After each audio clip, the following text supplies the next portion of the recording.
भक्तजनों, आपको मेरा नमस्कार।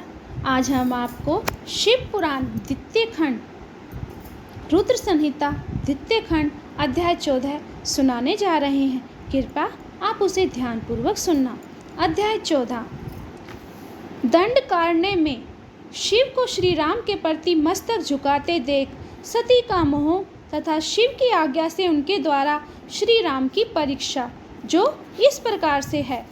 नारद जी बोले कि ब्राह्मण विधे प्रजानाथ महाप्राग दया निधे, आपने भगवान शंकर तथा देवी सती के मंगलकारी सुयश का श्रवण कराया है।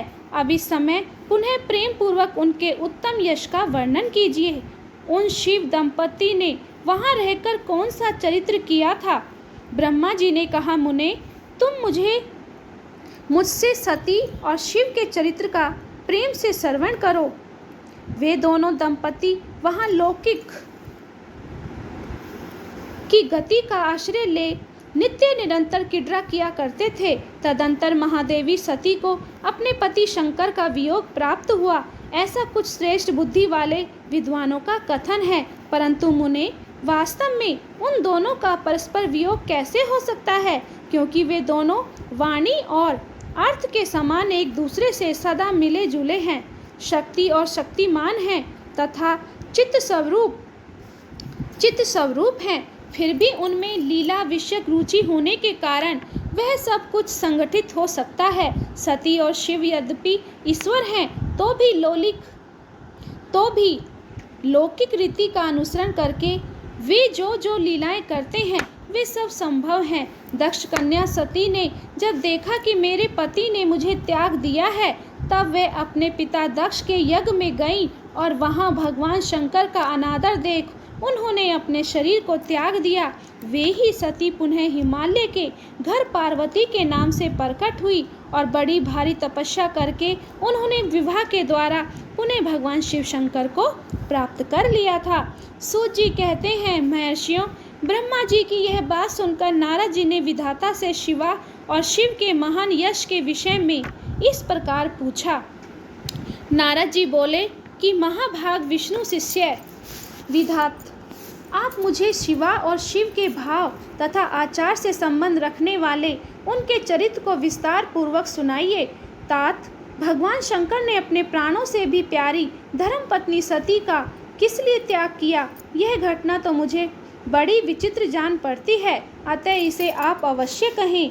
आज आपके पुत्र दक्ष के यज्ञ में भगवान शिव का अनादर कैसे हुआ और वहाँ पिता के यज्ञ में जाकर सती ने अपने शरीर का त्याग किस प्रकार किया? उसके बाद वहाँ क्या हुआ? भगवान महेश्वर ने क्या किया? ये सब बातें मुझसे कहिए। इन्हें सुनने के लिए मेरे मन में बड़ी श्रद्धा उत्पन्न हुई है। ब्रह्मा जी ने कहा कि मेरे पुत्रों में श्रेष्ठ महाप्रयाग तात नारद, तुम महर्षियों के साथ बड़े प्रेम से भगवान चंद्रमौली का यह चरित्र सुनो। श्री विष्णु आदि देवताओं से वित्त पर ब्रह्मा महेश्वर को नमस्कार करके मैं उनके महान अद्भुत चरित्र का वर्णन आरंभ करता हूँ। मुने, यह सब भगवान शिव की लीला ही है। वे प्रभु अनेक प्रकार की लीला करने वाले स्वतंत्र और निर्विकार हैं। देवी सती भी वैसी ही हैं, अन्यथा वैसा कर्म करने में कौन समर्थ हो सकता है? परमेश्वर शिव ही पर ब्रह्मा परमात्मा है। एक समय की बात है, तीनों लोकों में विचरने वाली लीला विशारद भगवान रुद्र सती के साथ बैल पर आरूढ़ हो इस भूतल पर भ्रमण कर रहे थे।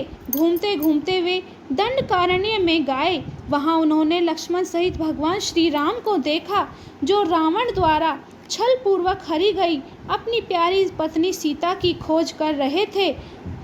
वे वहाँ सीते ऐसा उच्च स्वर से पुकारते जहाँ तहाँ देखते और बारंबार रोते थे। उनके मन में विरह का आवेश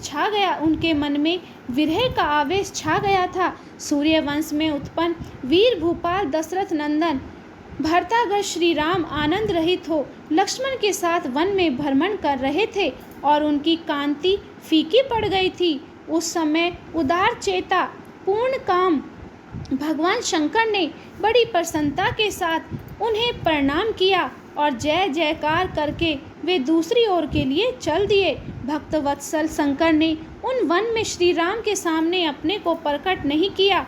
भगवान शिव की मोह में डालने वाली ऐसी लीला देख सती को बड़ा विस्मय हुआ। वे उनकी माया से मोहित हो उनसे इस प्रकार बोली। सती ने कहा कि देव देव सर्वेश पर ब्रह्मा परमेश्वर, ब्रह्मा विष्णु और आदि सब देवता आपकी ही सदा सेवा करते हैं।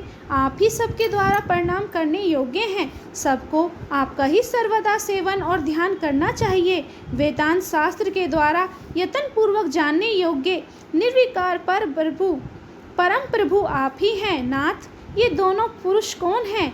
इनकी आकृति वृहव्य से व्याकुल दिखाई देती है। ये दोनों धनुर्धर वीर वन में विचरते हुए कलेश के भागी और दीन हो रहे हैं। इनमें जो ज्येष्ठ है उसकी अंग कांति नील कमल के समान श्याम है। उसे देखकर किस कारण से आप आनंद विभोर हो उठे थे? आपका चित्त क्यों अत्यंत प्रसन्न हो गया था?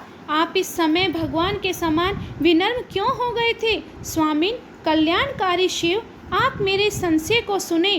प्रभु सेव्य आज स्वामी अपने सेवक को प्रणाम करें, यह उचित नहीं जान पड़ता।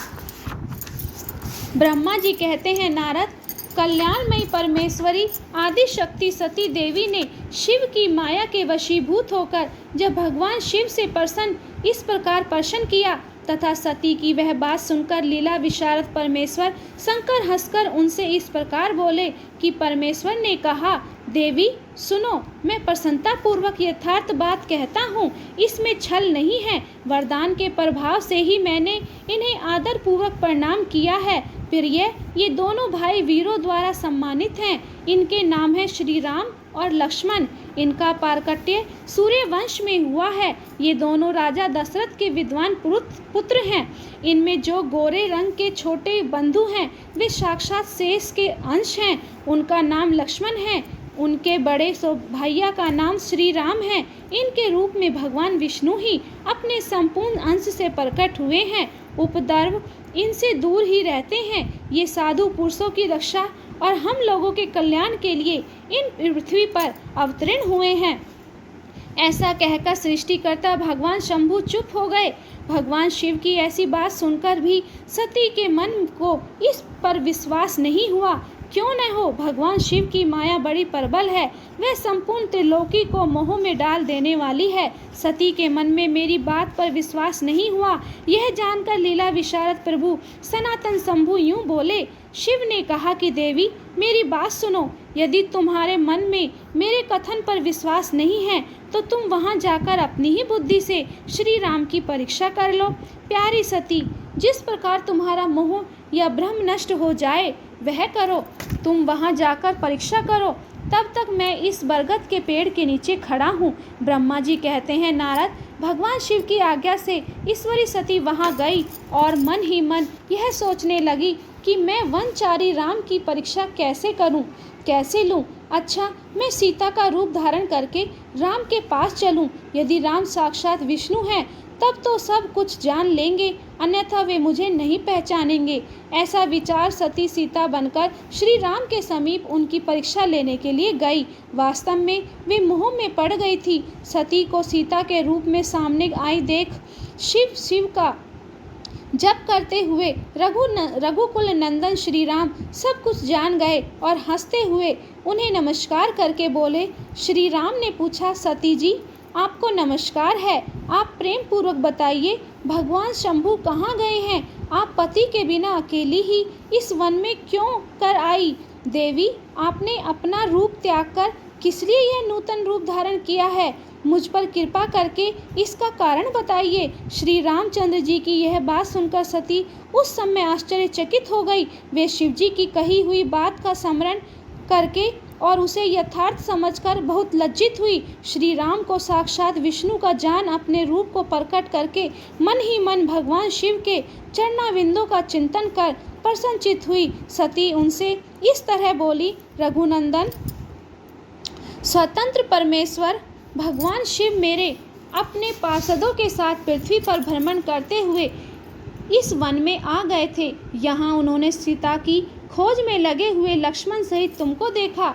उस समय सीता के लिए तुम्हारे मन में बड़ा कलेश था और तुम विरह शोक से पीड़ित दिखाई देते थे। उस अवस्था में तुम्हें प्रणाम करके वे चले गए और उस वट वृक्ष के नीचे अभी खड़े ही हैं। भगवान शिव बड़े आनंद के साथ तुम्हारे वैष्णव रूप की उत्कृष्ट महिमा का गान कर रहे थे। यद्यपि उन्होंने तुम्हें चतुर्भुज विष्णु के रूप में नहीं देखा, तो भी तुम्हारा दर्शन करते ही वे आनंद विभोर हो गए। इस निर्मल रूप की ओर देखते हुए उन्हें बड़ा आनंद प्राप्त हुआ। इस विषय में मेरे पूछने पर भगवान शंभु जो बात कही, उसे सुनकर मेरे मन में भ्रम उत्पन्न हो गया। अतः राघवेंद्र, मैंने उनकी आज्ञा लेकर तुम्हारी परीक्षा की है। श्री राम, अब मुझे ज्ञात हो गया कि तुम साक्षात विष्णु हो। तुम्हारी सारी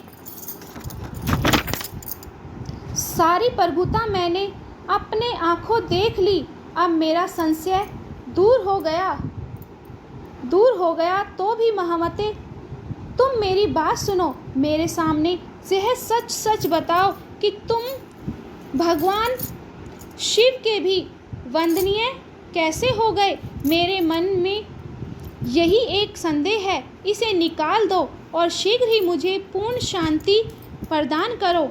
सती का यह वचन सुनकर श्री राम के नेत्र प्रफुल्ल कमल के समान खिल उठे। उन्होंने मन ही मन अपने प्रभु भगवान शिव का स्मरण किया। इससे उनके हृदय में प्रेम की बाढ़ आ गई। मुने, आज्ञा न होने के कारण वे सती के साथ भगवान शिव के निकट नहीं गए तथा मन ही मन उनकी महिमा का वर्णन करके श्री रघुनाथ जी ने सती से कहना आरंभ किया। भक्तजनों, आपको यह कथा कैसी लगी? अगर अच्छी लगी हो तो लाइक, शेयर, कमेंट और सब्सक्राइब करना और प्रेम से बोलना जय शिव शंकर, हर हर महादेव।